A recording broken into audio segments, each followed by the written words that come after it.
Investigation is still ongoing.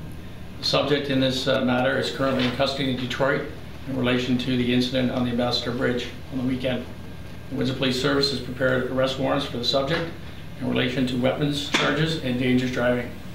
In the event the subject should return to Windsor, the authority arrest will be in place at the border.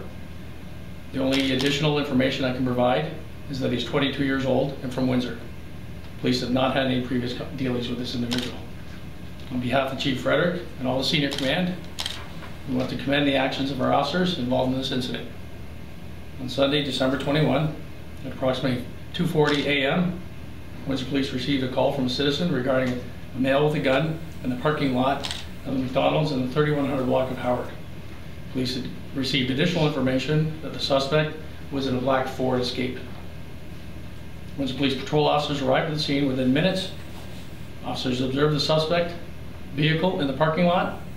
Officers arrived and the male exited the vehicle holding what we now know is a pellet gun in his hand. The suspect began to walk in the direction of the McDonald's and was ordered at gunpoint to drop his weapon. Officers were faced with what they thought was a deadly threat, and they showed tremendous restraint while constantly reassessing the situation. Although at one point the officers considered the use of lethal force, they opted not to, as they continued to assess the environmental and situational factors. There were citizens in close proximity behind the subject who had no idea of the situation that was unfolding. Our officers were approximately 100 feet from the subject, stood their ground, and engaged the subject, thereby protecting citizens in close proximity. These types of situations are dynamic. Officers responded to an emergency call for service. Officers continued to reassess all the factors. This was not a controlled environment or one that we could contain. The environmental factors changed rapidly when the subject asked our officers, "Why haven't you shot me yet?"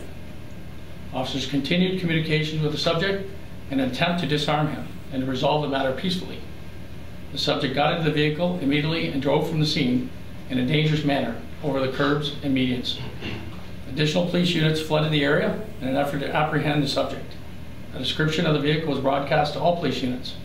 Within minutes, this information was shared with our neighboring policing agencies, as well as the Canada and U.S. border authorities. Police attending the area stopped vehicles of similar description with negative results. The subject crossed the Ambassador Bridge, where he was involved in an incident with U.S. Customs and Protection. Details of the investigation have been thoroughly reviewed by the Chief of Police and myself. The officers involved in this incident are veterans with many years of experience. We are satisfied with the actions of these officers, that they met the high standard of their training and expectations of this community.